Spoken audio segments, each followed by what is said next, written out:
Joe here, Profit First Reseller, and this is a little bit of a special episode. Got a special guest. My wife, Heather, is going to join me today. So if you want to say hello. Hello. Hello, you two. Yeah. Basically, my wife, Heather, and I have been running our businesses together forever. So since the first business we started, Culture Caveman, our food cart, 12 or 13 years ago now, before we even got married. We'll be married 10 years this year, but we started a business together even before that, which is kind of cool. 8 months after we started dating. 8 months after we started dating. Yeah. Wow, yeah. What year was that? 2012. Which 2012. we started dating in 2011. Yeah, we started dating in 2011. Yeah, wow, that's so cool. I'm so proud of that.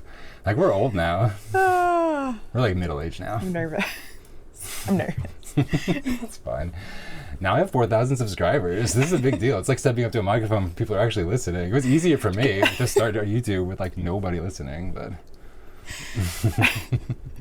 When I'm nervous, I giggle. So that's really, really good for, feeling like you're sure of yourself. No, it's endearing. It's so sweet. And basically, Heather runs all of the money parts of our business. So that's why Heather's on this episode, because we're going to be talking all about money. I've got a whiteboard just so I can be like writing down if we talk about lots of terms. I just want to maybe get them straight or be able to ask questions because I get lost in all this stuff. HSA, IRA, 401k, all that stuff. So hopefully we'll be able to talk about all that stuff. We'll be talking retirement, how we pay ourselves, all of the really business technical side of our eBay business here, because Heather did all the behind the scenes stuff and the bookkeeping and helping with all that, both for our original business, our restaurant and food carts, and also for this eBay business now that we've been doing for 6 years or something now. So yeah, basically I kind of wanted to start it off by asking you a more general question of just like, what's your kind of overall financial strategy? Like, what's your approach? How do you think about money? You know, Ramit said he always relates it back to like how you grew up, like what did you hear about money growing up, or what did you not hear, or I was curious, like, because we do come at it from different ways, and I think it's the fact that we are so different that allows us to be a really good team. And so I'm really curious, like, how would you describe your like strategy, your overall different strategy? In that you like to play more offense, as in like earn more money, work really hard, earn money, and I play more defense, like save money, make your money, make money. That's like the difference. Is that what you're saying? That's a big difference for sure. Yeah, definitely. It's a good balance though. Yeah. I mean, like, another thing that Ramit said, he just released a YouTube video with him and his wife talking about their own finances for the first time, just like today, actually, which was so good. Mm-hmm. And he talks back to when they first went to therapy, which they needed to go to because they were talking about a prenup, and he didn't follow his own rules, and he brought it up way too late in the relationship and then kind of sprung it on her. And she was like, I guess, but now I'm kind of feeling like you're kind of springing this on me last minute. Anyway, they went to therapy, and what their therapist asked them in their very first session was, what does money mean to you? And he said that was a huge breakthrough moment for him to hear her answer, because for him it was like, oh, it's options, it's freedom, it's the ability to do whatever I want. It's just, it's like these numbers that allow me to do whatever I want in the world.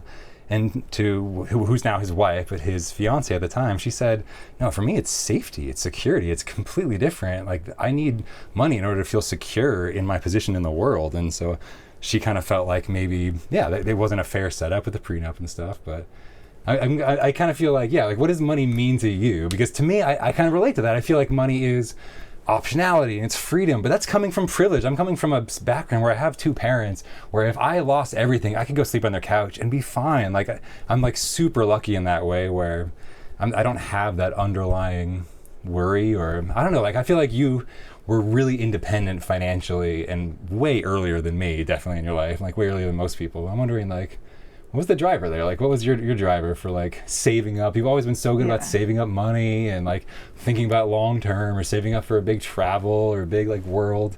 You saved up for like a big world trip when you were super young on a pretty modest income. That's just because you're really good at saving your money, even like super young. Like, what's your...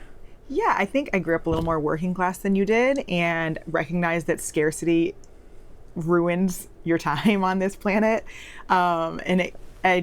I don't know, just wanted to try to live a slightly different version of this life where I wasn't so scarcity driven. Although, like, when you're an optimizer, you end up being kind of scarcity driven because you're like, no, we don't need to be spending this much money on this or X, whatever.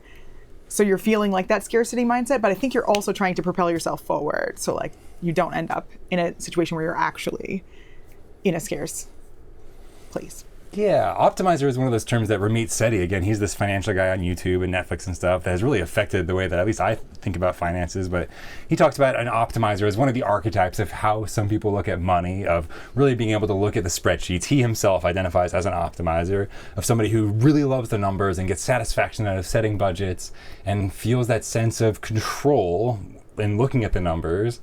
Whereas I often feel out of control because it's too many numbers almost for me to hold in my head at one time. I get lost. Like, I need really simple. Like, I can look at bank accounts, or like I love the 90-day total on eBay because it just breaks it down to like what's my effort over the last 90 days, or how has my effort over the previous X amount of days been realized. But I don't know. I don't really know where I was going with that.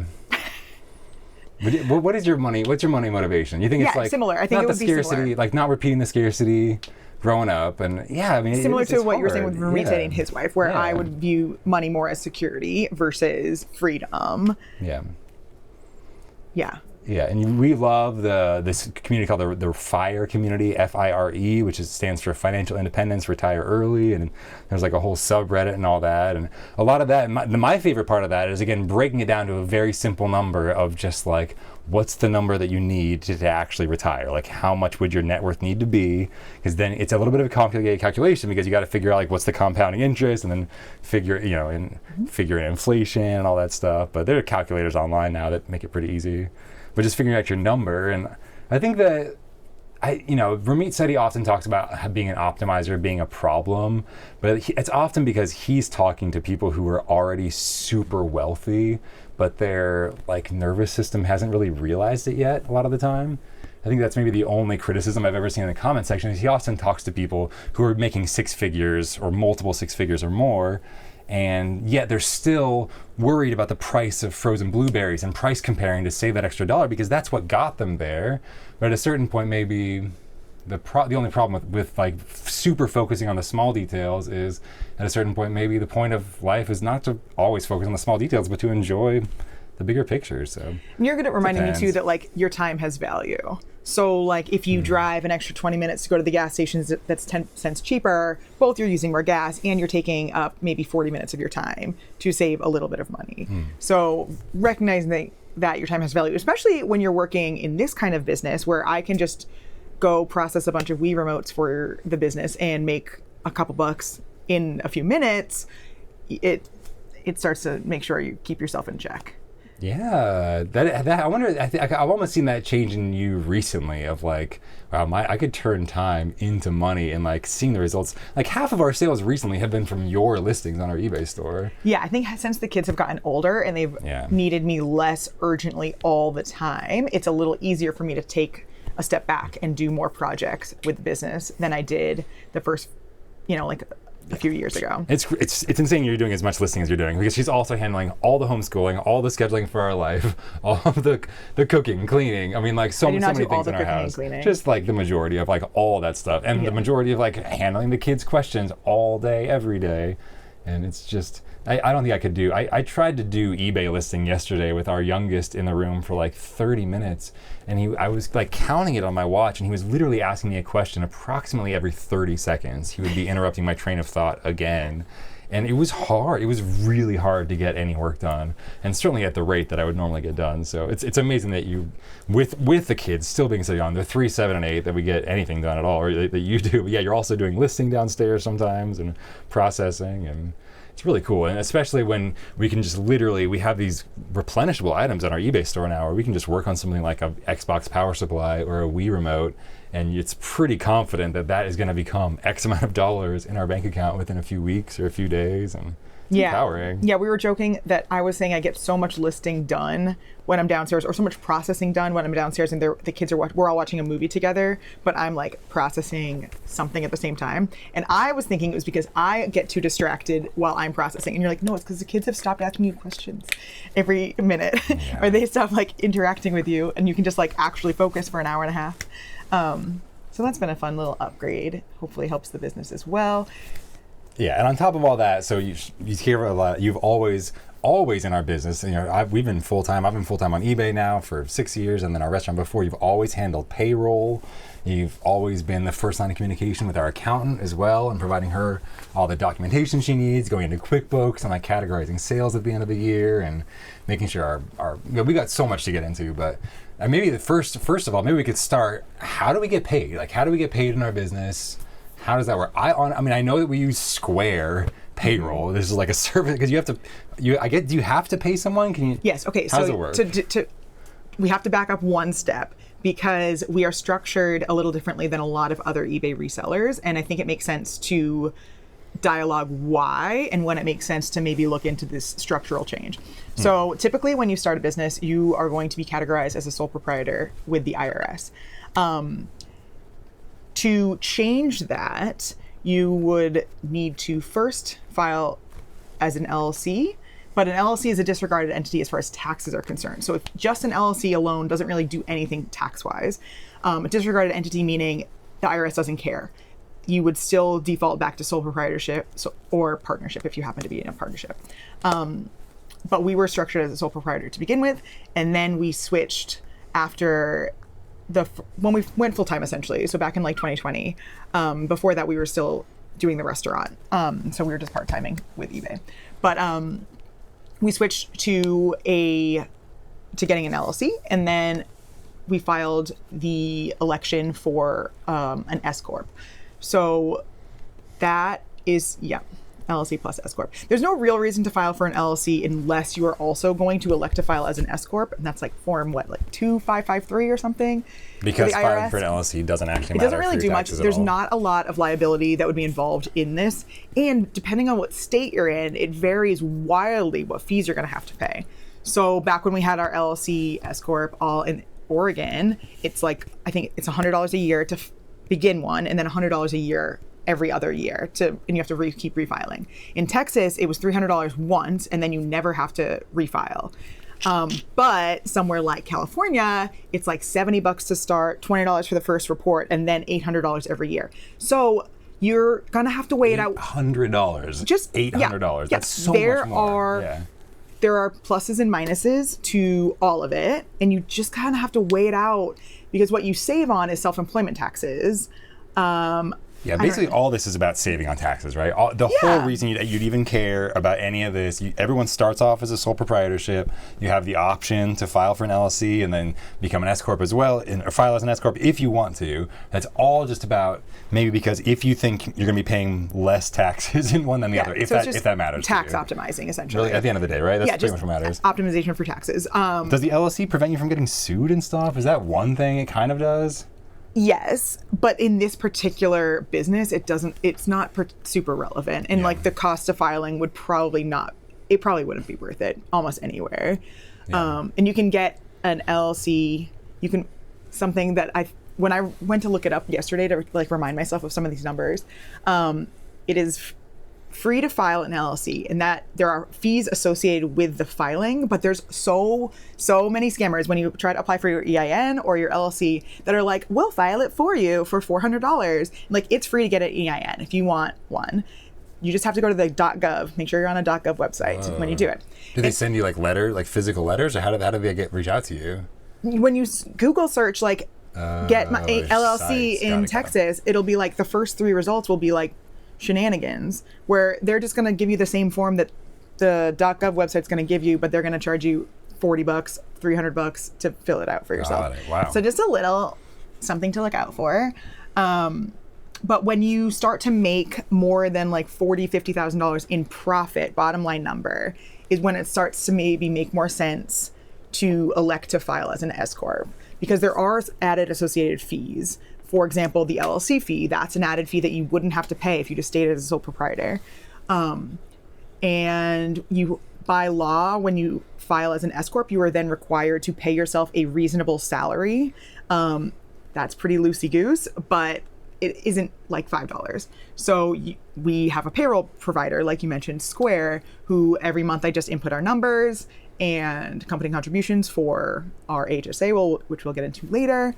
And they do all the taxes and stuff for me. But they charge like $5 a person per month or something. So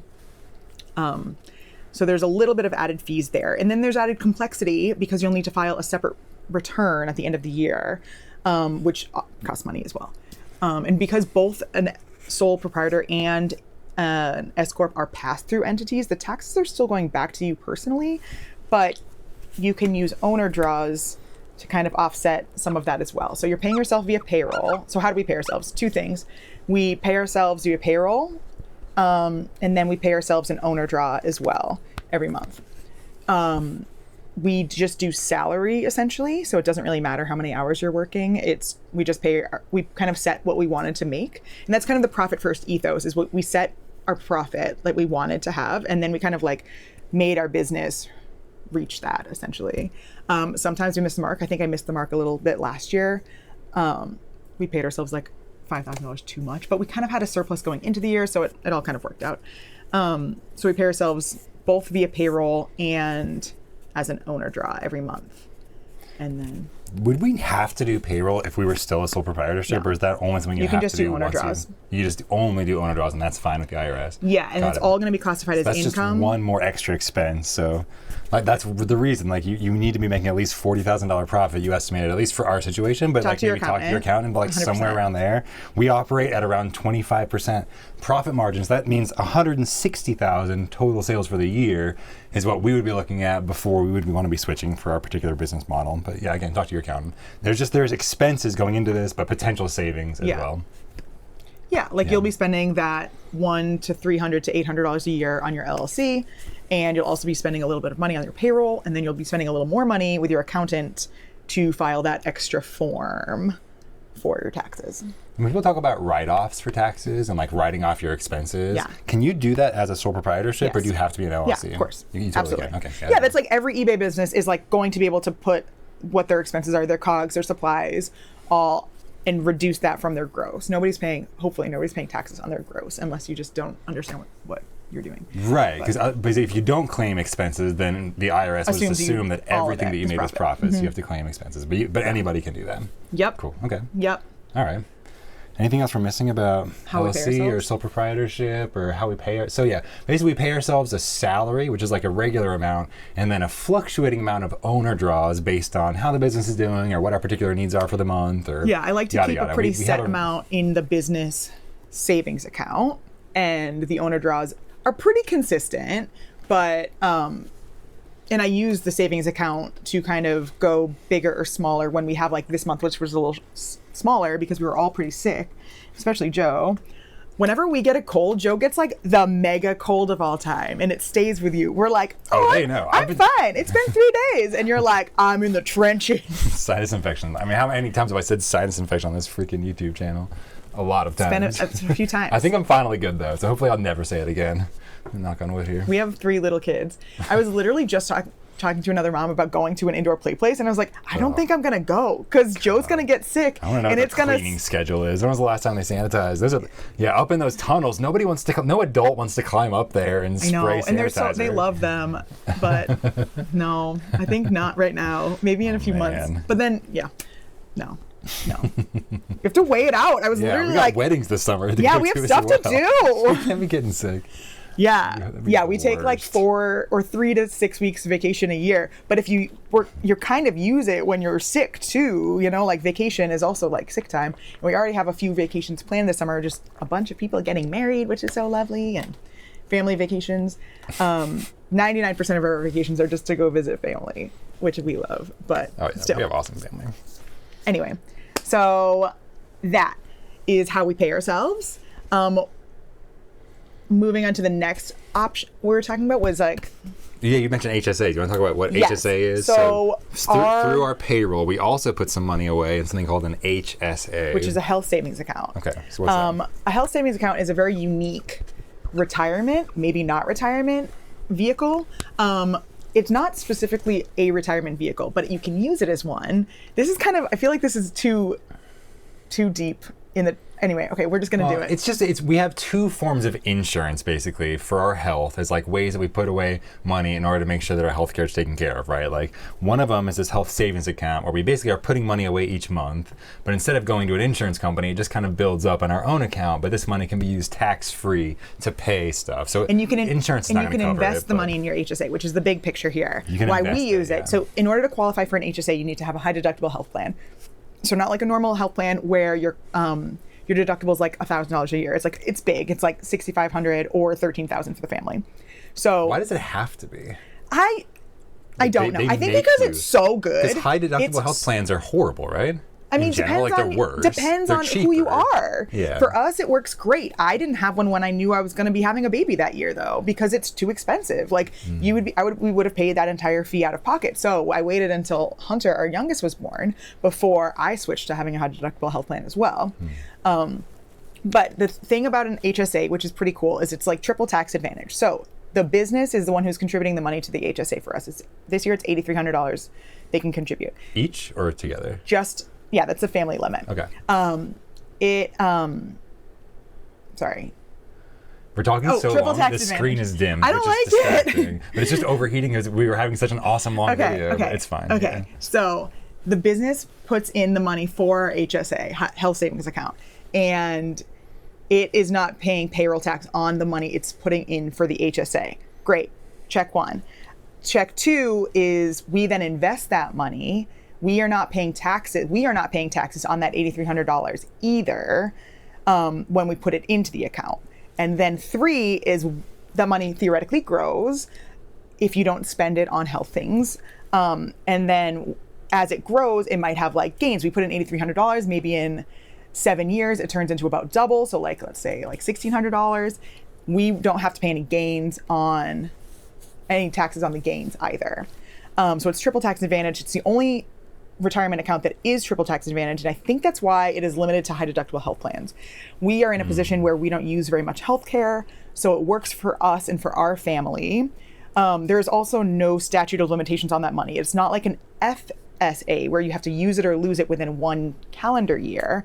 The HSA can continue to grow. You can save your receipts. I can save my receipts for healthcare acquired this year and then cash them in from my HSA in 20 years. So that's how it becomes a retirement vehicle. It's kind of, I think that's too in the weeds, but essentially it's if you want to keep chatting about it, let me know. So it's essentially a very tax advantaged account where we put whatever the maximum amount that we're allowed to put in each year. It's meant to be used for healthcare expenses. So, but that's very broad. It can be anything from a foam roller to a surgery, right? Yeah. It's pretty much like anything health related pretty much falls under HSA eligible purchases, which means you can go ahead and use the money that's growing in this account tax advantaged. So our hope is just to leave it in there as long as possible, and then in our later age, where we'll probably have a lot more healthcare expenses, even like ongoing for retirement homes. Right? Yeah. So like at some point, I'm sure it'll be no problem to use all this money. So I'm never worried about it growing too big for its limited function, which is only health care. Yeah. So that's one. That's an HSA. The other retirement options for a self-employed individual that we also utilize are IRAs, an individual retirement account. Anyone can open one. You can just literally go on like Fidelity or Wealthfront or Vanguard, whatever you like and that feels like easy to get into. I literally did not know what IRA stood for until right now. I haven't thought about what it stands for in so long. I'm pretty sure that's it. It makes it seem way less intimidating. Do you know what I don't know? What is Roth? Does that stand for something? I don't know. We use a Roth IRA though. Who's Roth? I don't even know. Don't even know that guy. So the difference between a traditional and a Roth IRA is traditional will reduce your adjusted gross income this year. I feel like we're so deep in the weeds. If we're too deep in the weeds, it's fine. That's the point of this episode. That's fine. Oh my God. Yeah. This is what you're good at. This is why. But I'm not doing it like you're a 4-year-old. It's hard for most people to actually optimize this stuff because it's like, oh my gosh, you have to get multiple levels deep of like understanding. It's kind of like an advanced math class where like if you don't understand algebra, you can't do calculus, right? And like if you don't understand maybe a basic investment account, then it's hard to kind of understand what an HSA is. But as a grown-up, like this is the way to like protect your money from getting all sapped up by all these expenses and taxes, and so the stuff does matter. So I growing up, I also thought that investing in general was like just for like other people. Like that's for rich people. That's for people who are not me. In my sort of life experiences are not people in my position. And it wasn't until I was like late 20s, realistically, that I invested anything for the very first time. Now it's been a decade later, so we've gotten a little bit more developed on it. But it just felt other. And if it feels other to you, just my recommendation, and what if I could do it over, I would have gotten started when I was 16 years old with my first job. I would have put $50 in it. And even if I only ever put $50 in it, that account is open. It's so much easier to throw $5 in it, $20 in it, than it is to just start it with $5. It feels like too little to make it, to move the needle. But like once it's open, the account is open, it's much easier mentally to put either an auto draft on for $5 a month, or siphon some off from your paycheck if you can, even if it's just a little bit. And this is what I tell like my nieces and nephews as they kind of get older. Like, I will get you started with your first $50 if you will open this account. Has anyone taken me up on it? No, they have not. Even so good. Because when you're even my siblings too. Yes. No. And my cousins too. Yes. Yeah. When you're like 19, it's just like retirement is the last thing on your mind. You're like, there are other, and it was for me too. 29 or 33. It was for me too, because I was like, there are other things coming up. I'm going to need to pay for my own college. I'm going to eventually need to buy a house. There's just things. So I knew I needed to save up money. I just didn't know for what. It ended up being like starting a business I saved up, but I didn't know it at the time. So IRA, an individual retirement account. You can open one of those as a sole proprietor or as anything with a self-employed individual. There's a few options. A traditional, so like, if you wanted to buy stocks, this would be the smartest way to like start buying stocks. As long as you have earned income, you can. Or if you don't have earned income, but you're married and your partner has earned income, you can also qualify. This is like the hill I will die on, that stay-at-home parents need to be getting retirement if their partner is also getting into their retirement. Like if each of them individually have their own accounts. Yes. If your partner is contributing to their 401k at work and you're a stay-at-home parent, you need to be contributing an equal amount to your retirement account. In a perfect world, everything would just go easy, bo breezy, 50-50s, but that's just not how it always works. So anyway, we should all be taking care of ourselves. An IRA, a traditional IRA or a Roth IRA. Traditional IRA lowers your adjusted gross income, like your income this year and what you'll pay taxes on this year. But then as it grows, you will pay taxes on the gains. Roth IRA is the complete opposite. You will pay taxes on it this year. As it grows, you pay nothing when you withdraw it. So traditional IRA is more like beneficial right now, and maybe a Roth is more beneficial later on down the line. But neither you can withdraw until you're 59 and a half, unless you would like a penalty, which is fine. Sometimes it's needed. Sometimes there are some like extra, like to buy a house, there's some like stipulations, but it's generally a 10% penalty. Got it. So the R is for retirement. That's right. So not for everyone who wanted to buy a mutual fund or an index fund or stock, but if you wanted to buy some long-term index funds or stocks, because you will get penalized some amount for taking it out early before your retirement age, which is 59 and a half. Yeah. 59 and a half is when you can start taking it out. Penalty free. There are two other options I will touch on briefly because I don't know a ton about them because we don't participate in this. We participate in one. Anyway, there's a solo 401k. I don't know anything about 401ks because I've never worked for anyone who offered one. I went from food service to owning my own business. It's more of a corporation thing, like big corporations? Yeah. And you can do a solo 401k, but there's no match. It's just, I mean, you could match yourself, but that's generally why people like 401ks, is their employer matches a percentage. Is that a retirement account like an IRA or just a regular investment account? Yep, retirement account. It's a retirement account. So you all, same rates. Same it's rules. meant to be sitting in an account Set it and forget it. Decades or whatever. And then a SEP IRA, which we do participate in, that has really like weird contribution limits, but it's higher than a individual IRA. But generally, for us, contributing $8,300 to the HSA and then between the two of us, $14,000 to the IRA is about as much as we want to be contributing to our retirement specific account. So we have contributed to our SEP. I don't know what that stands for. That stands for something. Yeah, I'm sure it does. Self-employed plan? Is it self-employed plan? It might be. That feels right. It feels right. It's an option for people who are in our self-employed. Position. Yeah. Right. Got it. I don't know if that's right, but it feels right. And these are just all ways to have investment accounts that are tax sheltered and meant for your retirement. You have gotten several comments of like, I couldn't quit my day job because of what do you do about retirement? Like, what do you do about retirement? And like, there are options. It's not necessarily as easy. Like, your employer's not going to set it up for you. You have to do it. But like, you can set up an IRA in like 6 minutes. It is easy, bo breezy. Is there a website you like? Where would you send someone? What's a so I would say that. Like, you buy it from like chase.com or you have to get it from like a broker or My face. I have no idea. I would use either Fidelity, because they're just like, they're going to be around for forever. They're not going to close as a brokerage. All of the one, we have a few smaller ones. Like we use M1 and Webull as well, but like they're smaller, and I think they're a little, just they're good and user friendly. The UI is really nice on them, but I would send someone who's completely new to Fidelity or to Vanguard. And that they're the people who actually are running the index funds, right? Yeah. So it's like you're going straight to the source, which is pretty cool. This is not like a broker. These guys actually run Charles Schwab's the actual another index one. funds. And you can just go on their website, Fidelity or Vanguard. Yeah. The apps are not as cute for these because they don't care to innovate because they're too big. But just it's like still you're saying, good. filing an LLC on the government website is probably not as flashy, but that's where you're going to get the best deal. Yeah. And over time, this stuff really does compound, for sure, especially this stuff. Yes. Like you can really save on fees. Vanguard, Fidelity too, are known for like having very low fees overall. Yeah, with Fidelity, that's where we have our HSA and where our kids have their Roth IRAs. Should we talk about that? Yeah. Okay, so we hired our kids at one point. I talked to my accountant and I was like, listen, so we homeschool, right? They're home 168 hours a week, just like the rest of us. And they have desires for, like, Lucy wants to buy a Lego set. Sam wants to buy a Skylander. And both of them are like not something that we want to spend our money on at this point. It's not like their birthday or anything. So we said, this is fine. You can use your allowance money that you get once a month. And if you want, you can earn some extra money. So I think at the point we hired them, you were still shopping at the bins, and you had found a giant like garbage bag, IKEA bag of what was 100% for sure Minecraft Lego sets, but they were mixed up together. Like multiple sets all in one bag. It was but like with 30 instruction sets. manuals. Yes, Yeah, but I like, remember that. so the job was then, because at the time, it just seemed fun. We rebuilt them. The kids helped rebuild them, and then we checked for completeness and then sold them. And I called our accountant. I didn't call her. I hate calling. I emailed our accountant and said, my kids are actively working in the business. Can I pay them on the books?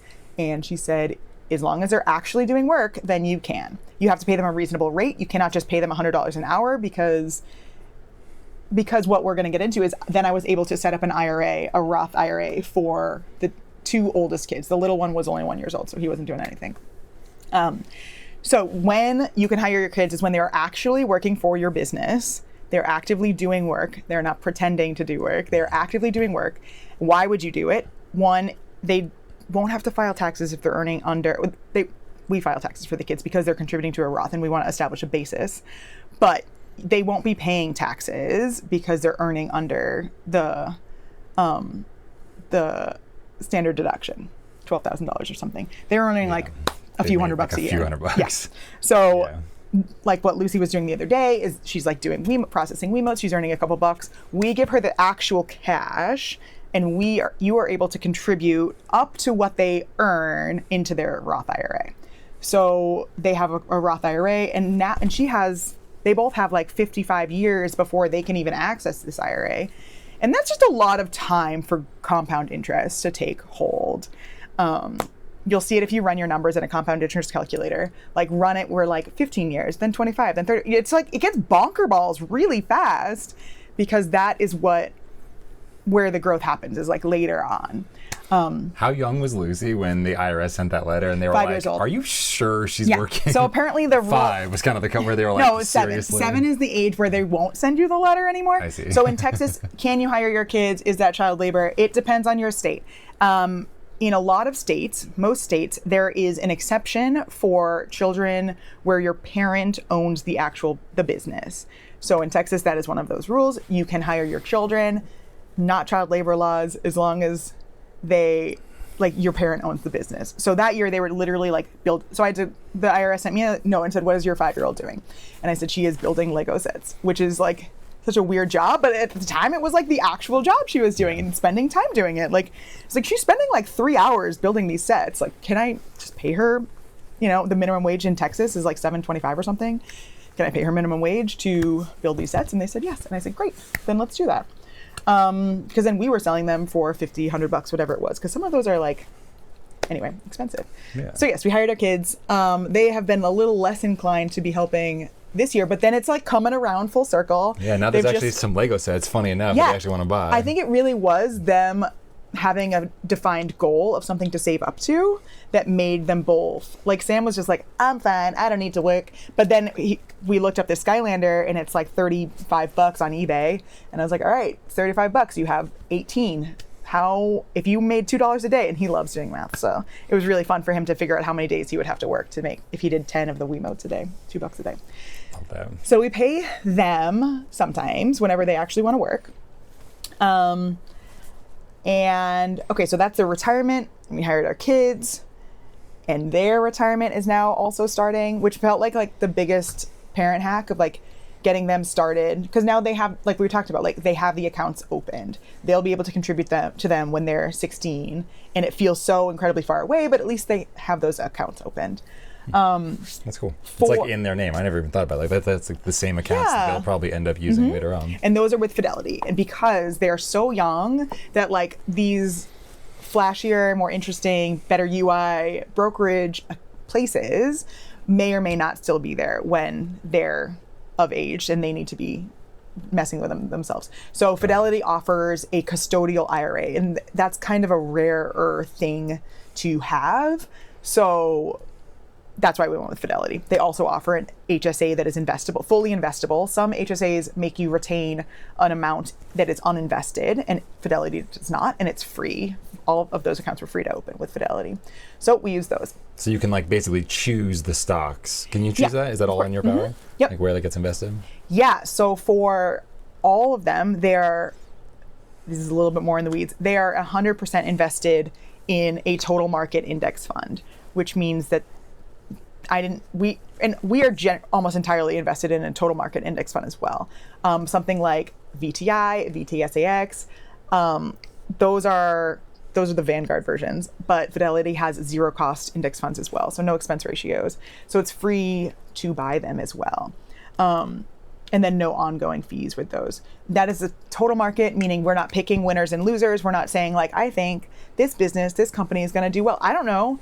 It's something like 90% of the time, total market index funds beat individual investors. Yeah, so and that gets even lower if you keep going with time. So I don't think I'm in the top 10%. I think I am pretty average-ish when it comes to investing. And I certainly don't want to spend all of my time researching companies and looking at their quarterly reports and figuring out what is the next hot market, because I think if I could figure it out, somebody else smarter than me could figure it out way faster than me. Yeah, like you just said, even if you did spend all your time doing it, you'd still probably be worse than the index fund like 90% of the time, right? Like, right. Even against the pros. There's like Warren Buffett is like famous for picking stocks and being good at it, and he's famous because it is so atypical.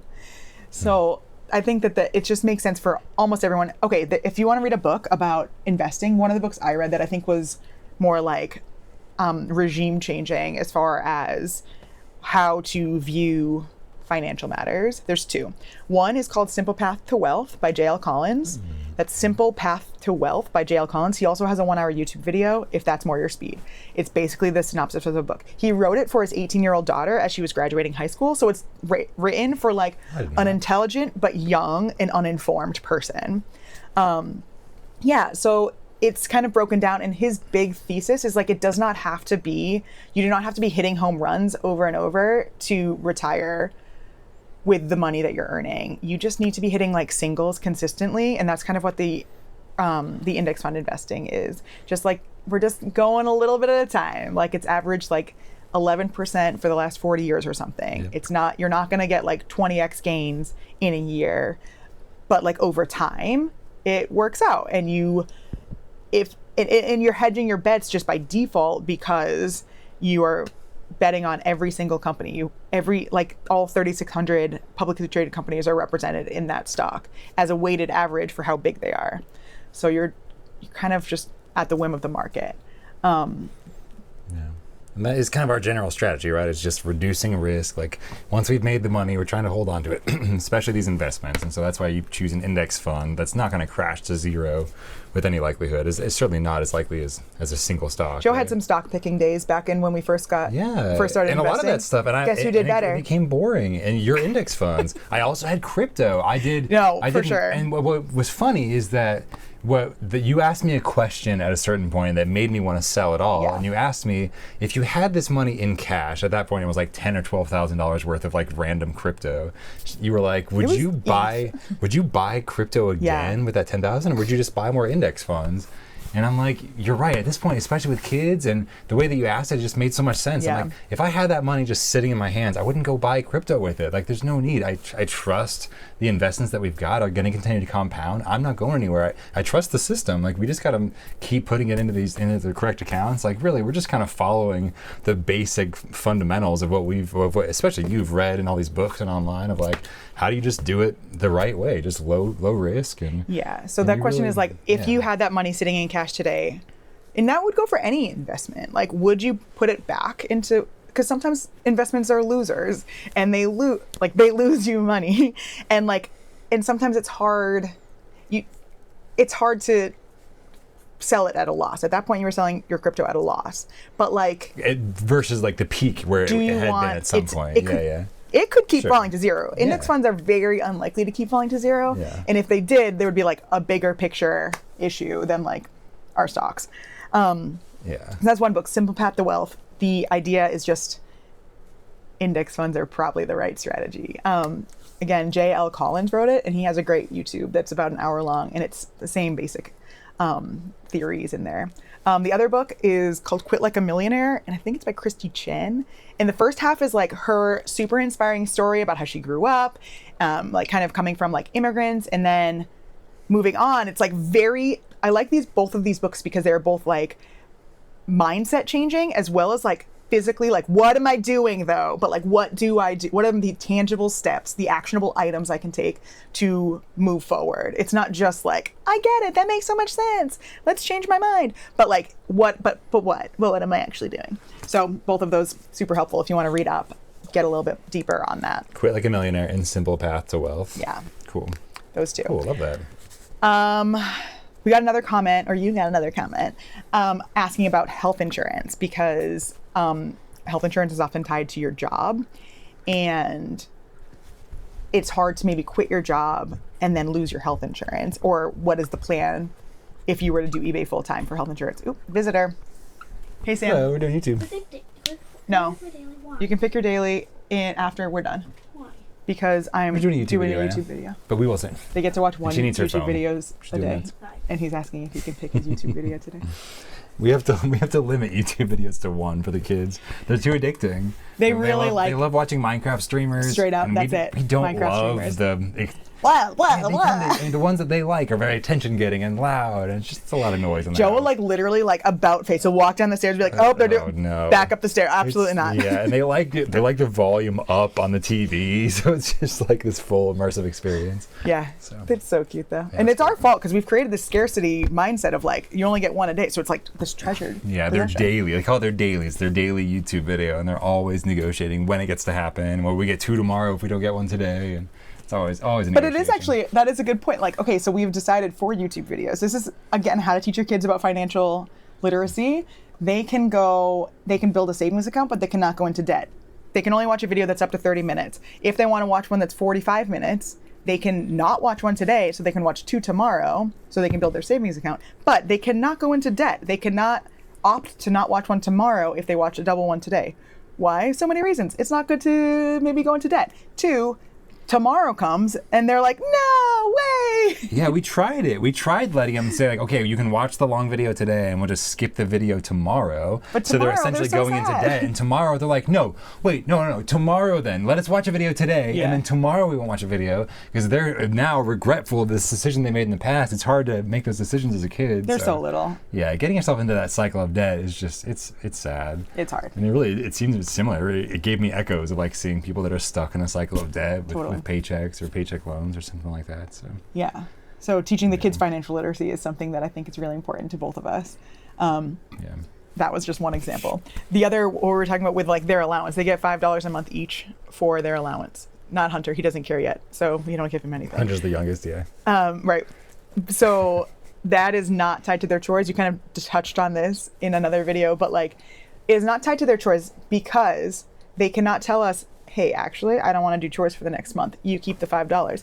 They can't. they would still have to do their chores. That's like and they don't get paid for them because no one's getting paid for them. That is like part of the ticket to enter this house. We are all like communing. We're a community here, and we're all trying to contribute together to make this house work. Sometimes, and their chores like elevate as they get older, and there's always a little bit of pushback. But then like today, Sam, the oldest one, was like, can I switch and do dishes instead of vacuuming? And his sister was happy to trade because that's her least favorite. Did he go through you, or did they negotiate it all on their own? They went together. I was in the room, That's but like so cool. they figured it out together, which I also love. Cool. It's a 3-day rotation, whether it's like vacuuming, loading, unloading the dishwasher, or doing laundry and tidying the living room. And then they have a few other daily things. But so teaching your kids financial literacy is something that's really important to me. Because I feel like I didn't grow up with a ton of financial literacy, and I learned it later, and that was fine. But I think I would have been better off had I learned a little bit earlier on in life, and just like kind of thinking of that mindset earlier on, like saving up for that Lego set, having the opportunity to save up for something that they're valuing versus either your parents buying it for you or your parents saying like, no, it's just a hard no.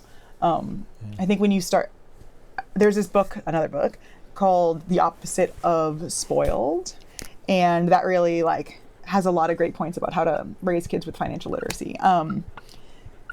It talks a little bit about like how when you have literally no money, the answer is always really easy with your kids. Like, can we get it? Like, no, we do not have the money to get it. When you have some money, it's a lot squirrelier because you theoretically could buy it. Do we have the money for this? Yes, but this is not something we're valuing this month, or this is not something that's in the budget for this month, or we've chosen to just like be as honest with them as possible. So we don't like say like, we can't afford it. We just say we're not valuing that this month. That is not something that we are intending to buy. Just kind of got into parenting a little bit, but no, I love that. It's fine. Yeah. Health insurance, which we were like starting on, health insurance. Another one, a lot of comments of like, I would consider doing something like self-employed full-time, but health insurance I have through my employer. And let me be clear, I would never want to encourage anyone to do eBay full-time. I really don't think it's for everyone. I think most people should have a regular job and do eBay on the side as a side hustle. But if someone was considering health insurance, or for maybe those eBay sellers who are already out there doing it full-time but don't have health insurance, how do we go about it? Where would you start? Like, how do you even, where do you start? So we have that health savings account, but we also have just health insurance as and where well, do we get our high deductible health insurance? High deductible, we use a high deductible health insurance. We do, as we discussed why, because we like the HSA, but you can get other health insurance. We get it through the marketplace online. And what's the marketplace? Is that like a government, like a federal government website? Like Obamacare is like how they used to call it. Yeah. Okay. So anybody can access it in the U.S. at least. As long as you don't have access to health insurance elsewhere. What does that mean? So like if you already have health insurance through your employer, you can't opt out to get this. Gotcha. It's just, I don't know. It's but like specifically for people who are in a position, who are self-employed, that's a great option. And this is the only health insurance we've ever gotten because we just didn't have health insurance, or we were on our parents' health insurance, and then we switched to the marketplace. I think we just didn't have it for a few years in the middle. You definitely didn't. Yeah. I did. Yeesh. Because, when you're a young, middle 20-somethings gentleman, you think you're invincible. Bicycling around on the streets with cars. Now looking back like at unicycling with around. no health insurance. Like, what are you doing? You're a goose. But you can buy it online on the marketplace. You enter in your financial information. They'll want to know like how many people are in your household, like how much you're making, and they will assign either a subsidy or no subsidy, and they will tell you the options of plans that you qualify for and what they will cost per. That's healthcare.gov. That's the marketplace? Mm-hmm. Oh, cool. Yep. And so that they will tell you what you qualify for and how much it will cost. So often these high deductible health plans are cheaper per month with their premium. But again, they don't cover anything. So like they cover preventative care, but they do not cover any sick visits. So if you need to go to the doctor for anything, you are paying out of pocket until you reach that deductible. That works for us because we don't use health insurance very frequently. I think we've used like maybe that one thing, $600 a few years ago. Not very much health insurance. And then like for your sinus things, you'll go to the Amazon doctor and pay $29.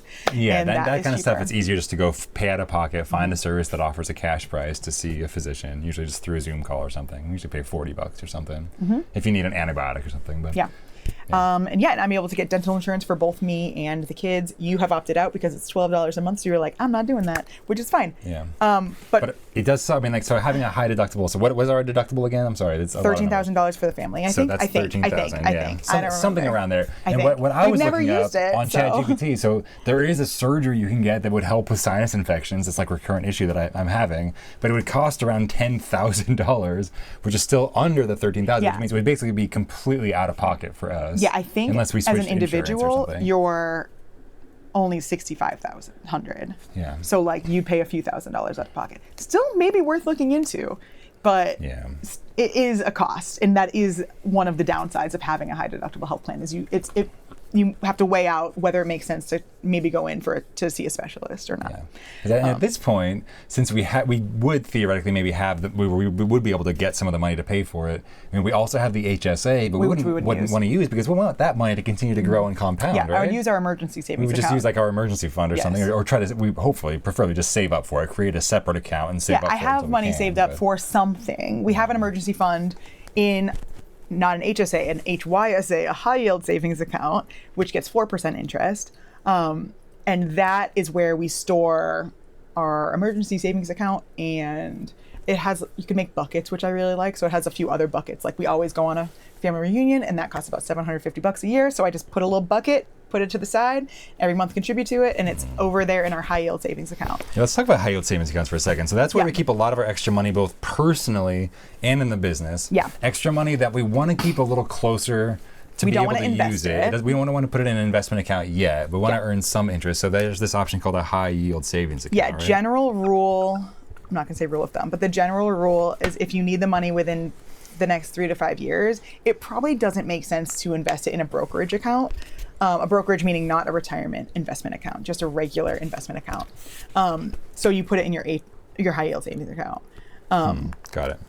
Brokerage accounts are for longer term because the market does go up and down. You cannot guarantee you will not lose some of that principal if you need it. If you're saving for a down payment that you're going to buy your house next year, then it probably doesn't make sense to invest that money. It could grow, but it could stay the same or it could decrease in principal. And it's just a little riskier. So, and while high yield savings accounts are yielding like 4% as they are now, it maybe makes sense to keep it in one of those. Because high yield savings accounts are really good right now, right? Yeah. Back overall. in like 2021, when I was looking at high yield savings account, like the best I could find was like 2%. Remember we were on like some weird one for a while. But it was like earning 2% on your money. 2%. Which is like, okay, like woohoo, I guess. Like you barely keeping up with barely feel that, right? Yeah. Yeah. So yeah. So now it's like 4%, which is great. We'll take it. But again, not for like everything. It just makes sense for your shorter term. Like our emergency fund is in our high yield savings account, so we could access that anytime if we needed to.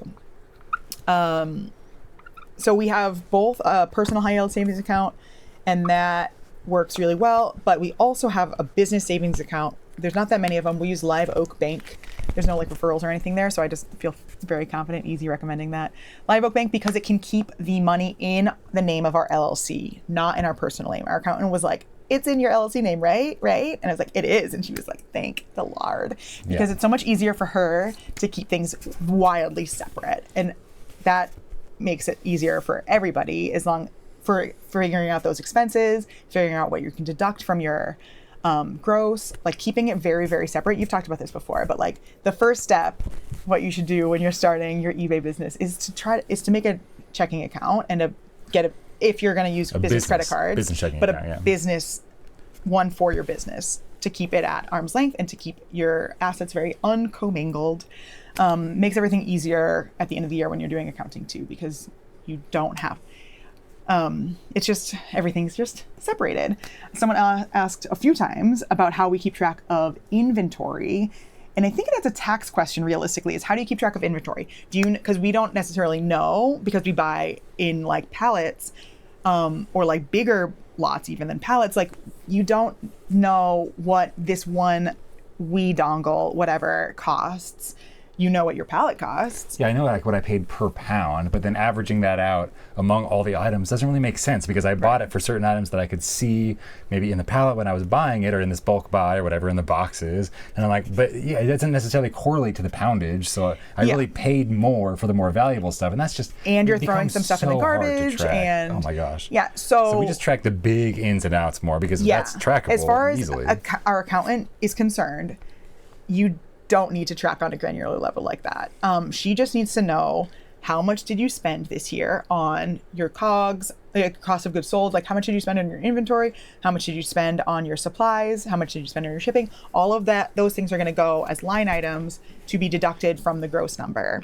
And so those things are deductible. Her fee is also obviously deductible because that is part of our business expenses, like paying her for her services. So all of those things need to go into your business picture so you can see what you're actually profiting, but they don't need to be, it does not matter like what profit you made on this one specific item, because overall, like let's say overall last year we spent $175,000 on our business credit cards and our gross top of the line number with eBay was $375,000. So there's $200,000, and then there's a few other things like eBay fees and but those are the first two things you want to take off. You know, like so you have your $175,000 is just immediately being subtracted from that $375,000. And then there's like payroll and eBay fees, but a few other things. But yeah, so that is all part of that. So if I think I know the answer to this question, but like if you're getting somewhere between maybe would that be fair to say you can expect like 8 to 10% per year in like a typical investment account? Long term. You cannot expect that every year. Some years are going to be zero, some years are going to be negative. And that's why maybe if it is a short term, at least you know this money isn't going to crash with These the market. These are FDIC insured. Because the president says something or something happens in the market where if all of your money that you needed in a couple of months was tied up in an investment account, that money might drop by 10 or 20%. Which is not going to happen in a savings account. It's only going up just more slowly. So there's like zero risk versus some amount of risk. Because you're going to have to take it out if it's short term. You're going to, and it is annoying and sometimes detrimental financially to take things out when they happen to be at a loss. So like a few months ago, the market went way down. It's back, but like if you needed that money like that day, you would have had to pull it out when it was negative like 20% versus like just letting it sit in there like we did. Now it's back up, all good. No big deal. You don't want to buy high, sell low, you know? You want to the opposite. So short term, because it's it's insured. These are not insured. These are insured by other things, but your principal is not insured here. But if like the brokerage goes under, that is insured in a different way. But the principal is insured here. So you're never going to lose your initial investment. So in general, all the money interest that rates our do change business, though, and they have changed a lot. And we get around 4%. You said currently. We get exactly 4%. Oh, that's awesome. Wow. That's really good. Yeah, it's fine. That's like the highest I've ever heard, I think, for a high yield savings account. They were higher about a year ago, but they were way lower 3 years ago. So they have gone up and down. Every time the Fed raised their interest rates, our high yield savings account also raised their interest rates. And then now the Fed's lowered it a few times. They've also lowered it a few times. We were at like 5% for a while. Got it. Yeah. So basically, all the money the business makes comes into our business checking account. The stuff that, the money that we want to keep for short term, like a business float, like maybe a couple months of expenses or enough money to buy a big bulk buy, goes into our business high yield savings account for kind of short term. And then the excess money probably eventually ends up getting paid to us through payroll or through an owner draw. And then we're going to want to invest that money if we can. The business itself does not have any investments, but it is paid to us. So we're going to pay it first, maybe take that first tax hit, and then we'll be investing it. Yeah, it depends on how we do it. If we do it in the HSA, there will be no taxes. Or if you pay it as payroll, then yes, there will be taxes. Let's see. It's been so fun. I know. Did we cover everything? Almost. Okay, what else? This is the only thing left. What? Credit cards. So oh my gosh. We were talking about. Of course. Heather's the credit card. All of our friends ask Heather for credit card advice.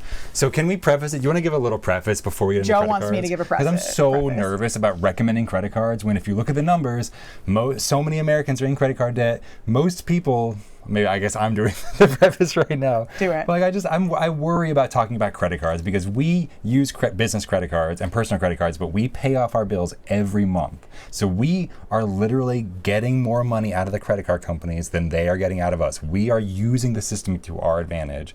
But if you look at the numbers, most people are getting used by that system. That's what pays for all of our credit card points and for the CEOs of credit card companies, and all of that extra money that's floating around is from all these people who are not able to pay their monthly bills, end up paying interest rates. So we're talking about credit card points, credit card hacking, where you can make an extra couple of percentage points on your purchases. When you're talking about a business of our scale, that is totally significant. It means we get huge rewards from these credit card points.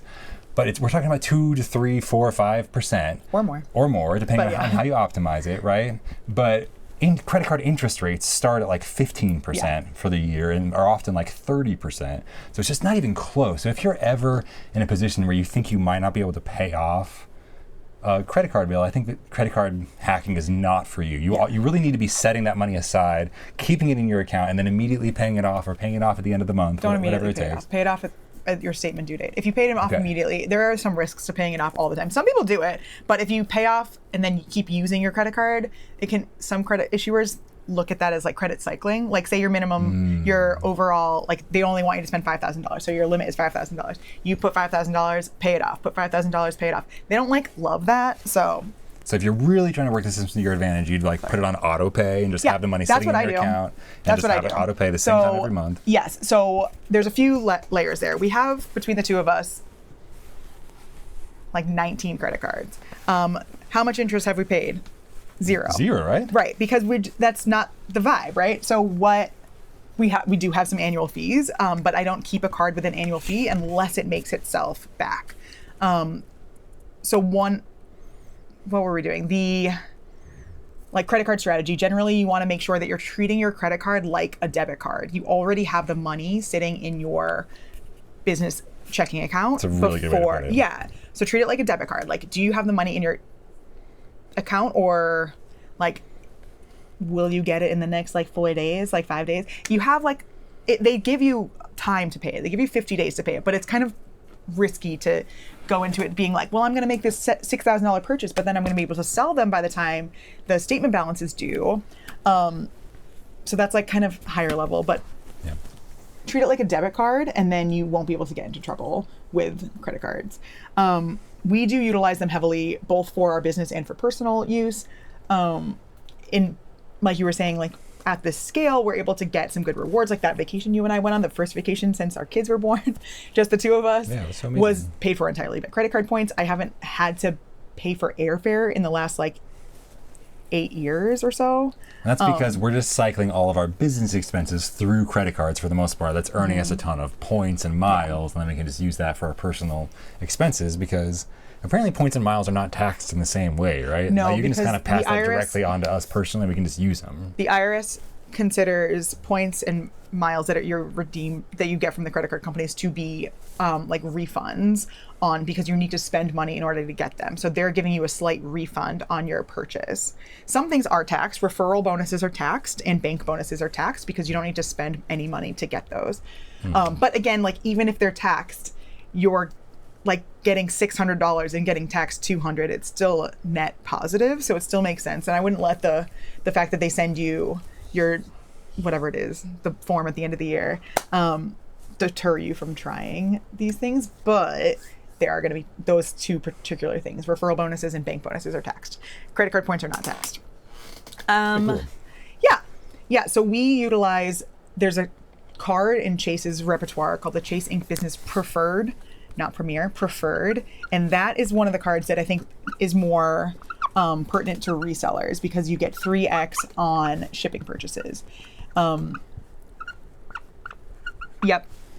Yeah, so you get it has a $95 annual fee, so it has a little bit of a fee there, but you get 3x on shipping purchases. So it doesn't take much to get $95 worth of value out of the card.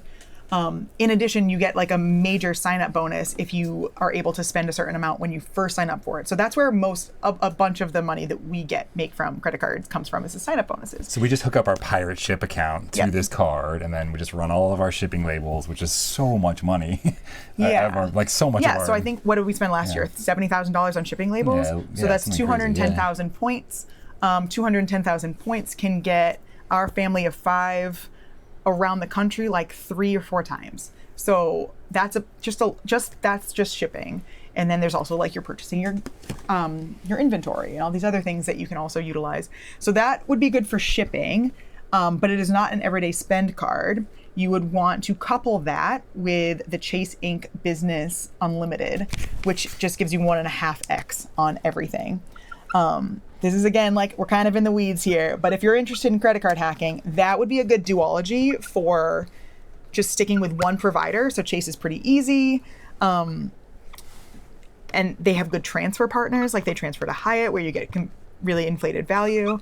So the Business Unlimited is 1.5 on X on everything, and this is 3x on shipping. So between the two of them, you can kind of hit everything you might be spending. That's what we do. This is 3x on shipping, but it would only be like 1x, which is like no extra bonus multiplier on regular purchases. So if it's a not shipping purchase, it makes more sense to use the secondary card, which gives you 1.5x multiplier on your points on everything, right? Yeah. So we use Pirate Chip, and that is what we link with that. We use Pirate Chip for a few reasons, and I think people have asked about it, and I think you've mostly talked about this, which is the shipping bonus, but there's, I think, 3 reasons why Pirate Chip is better. 1 is because you can get credit card points with your shipper. 2, when eBay charges or FedEx tells eBay that you have paid too little for your shipping, like there's nowhere to be like, no, I didn't. I measured that. I weighed it.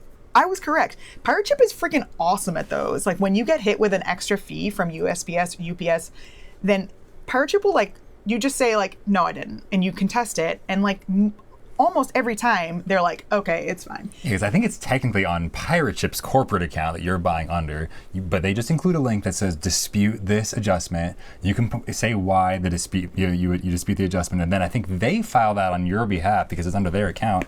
And in my experience, you almost always win and you get the money back.